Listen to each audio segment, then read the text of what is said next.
Runs like a sewing machine. Welcome back to Iron Infidel, everybody. Today we are tackling another rifle for the series of best duty rifles out there in the market today.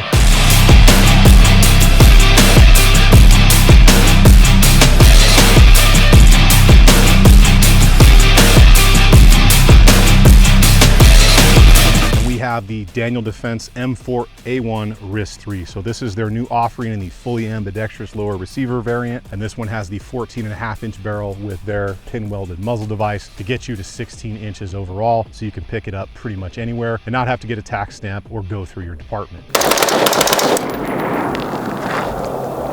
Ooh-wee, that thing is hot. Now this is another really great choice, whether it's your red shirts out there looking to acquire new rifles for the department, or whether it's for an individual officer purchase. But one of the big things when it comes to the brand name Defense is they come at a premium. So we're going to discuss whether it's still an exceptional value in today's modern market.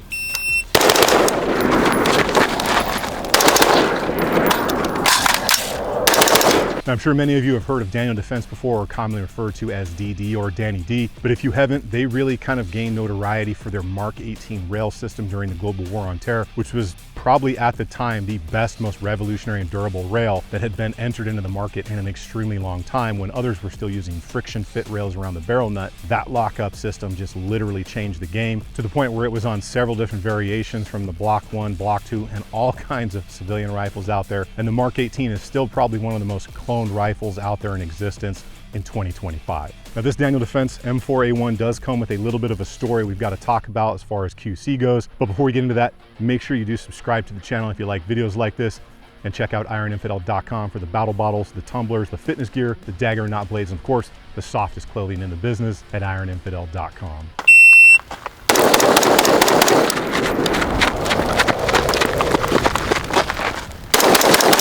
When it comes to Defense, they generally enjoy a reputation of extreme quality control and durability. Now, any company can have an issue. When I originally got my M4A1 and purchased it, I took it out to the range and I started to have issues with it. It was not functioning. I was having stovepipes, failure to feeds. What had occurred was something happened with the cutting or broaching of the mag well, and it was actually off center. So I could put a different upper on here and the lower receiver would make it fail. Defense also does have a 100% satisfaction lifetime guarantee on the rifle. So I did have to send my original one back in. They did replace the complete rifle once they figured out what the issue was with it, but that's just one of those things that when you test as many rifles as I do, you're generally going to run into more problems than the average person was, because I see hundreds of rifles a year where other people may only see a few. But it was taken care of, and this one, as you saw today, runs like an absolute monster.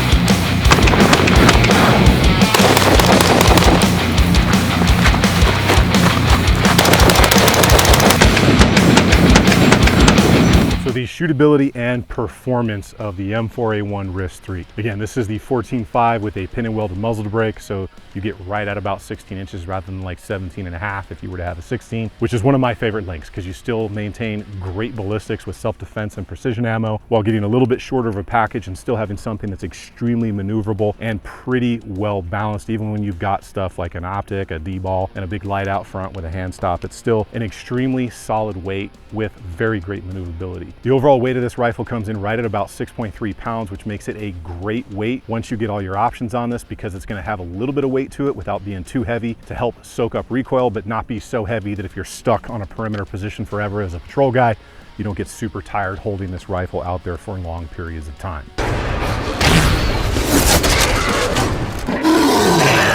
The Risiii rail is slightly larger in circumference than a lot of the other slimline stuff out today, but it still handles and moves very nicely out on the range. The mid-length gas system helps keep this thing very calm with that H1 buffer in the back. This thing is going to run and run with the way that it's gassed, which is right there in the middle, not too high, not too low, as compared to some other rifles out there that overport extremely to say they're going to get more durability.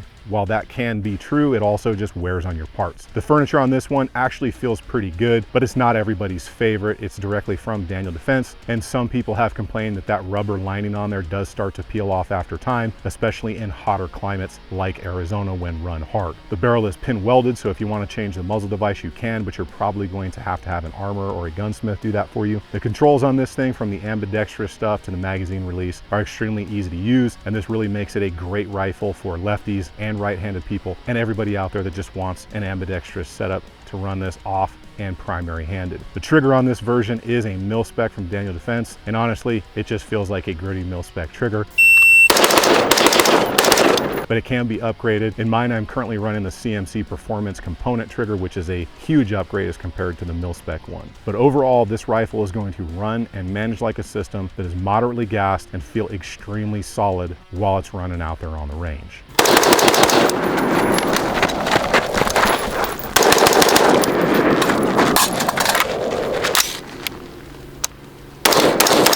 So that's one of the problems is with that type of safety, and you don't have that beaver tail there, is you just dig it into your fucking hand like that and you can't manipulate it. So you got to have your hand way down here if you got bigger hands. Now, Daniel Defense, specifically the M4A1 Ambi setup, does come at a little bit more of a premium than some others in the market, being right around that $2,300 to $2,400. We're going to go into why some of that price point is there, whether it's from the QC, the fact that Daniel Defense makes most of their stuff in-house, of course, the quality of the materials that go into it, and the overall reputation for durability, reliability, and quality control Daniel Defense generally has. The materials and quality control is going to be a big factor in Daniel Defense's reputation. Generally, they make almost everything in-house minus small parts like springs and fasteners, which allows them direct quality control and tolerance control of each part that goes into their rifle. Now, the materials are also going to be a huge point in that cost factor, being that they are generally the best materials out there. And of course, the ambidextrous lower receiver, both bolt lock, bolt release, and ambidextrous mag release are going to add to that as well. And then the new RIS3 rail, which is the newest version of the original Mark 18, which has the ability to have an M203 locked on underneath, is definitely an additional cost factor. Say hello to my little friend!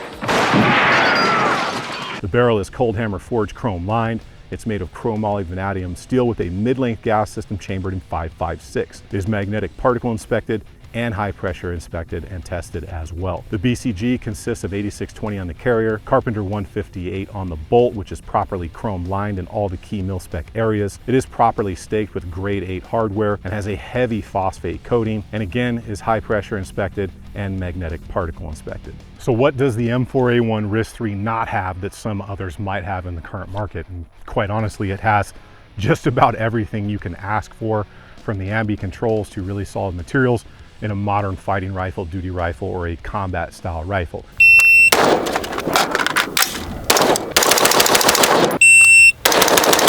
One thing I guess you could ask for is steel inserts for the QD attachments for a sling, because steel versus aluminum, the steel will always win. The only other thing I've really heard people complain about is some of the furniture. It's just not some people's favorites, whether it's the grip and how it's a one-piece design, or it comes to the stock itself. For me personally, the only thing I swapped out right now was that trigger. The other thing that I could kind of say that could be a little bit better is that ambidextrous safety right there, because since it's the long mil-spec version on both sides, when you have a larger hand, you're gonna get caught on that thing quite a few times. So we'll probably swap that out as well. But overall, there's really not much more you could ask for a modern rifle as far as the way of how it comes out of the box. As far as the controls, it's ambidextrous, it's got good furniture, of course a bulletproof rail, cold hammer forged chrome lined barrel, and it's all made of the right materials that are just gonna last and seem to run forever until you come to the end of the life of like your gas rings. I know some of you want to see the full specs on this, so we will roll those through on screen for you. But in the modern market 2025, is the M4A1 still a great value for a department purchase or an individual officer purchase? You have to look at this two ways. It has a much higher price point, but you're getting the durable materials, you're getting that in-house quality control, and you're also getting a fully ambidextrous rifle. Now, if you don't care about ambidextrous controls, then no, it's not a good value for you. But if you want and need that for your department or your uses, then it is a good value. So it's one of those rifles where it could be a great value and could not be a great value, because if you buy a cheaper version that's not Ambi and you upgrade to ambidextrous controls all over the place, you're gonna have a lot more money in that rifle where you could have just bought something like this first. And then of course, the brand recognition and the 100% satisfaction guarantee. But ultimately that decision is up to you because this one could really go either way. Make sure you guys subscribe to the channel. Get over to ironinfidel.com to check out those battle bottles, the dagger and knot blades, fitness gear, and the softest clothing in the game. And we'll see you out there on the range with the next Is This Duty Rifle one for you today.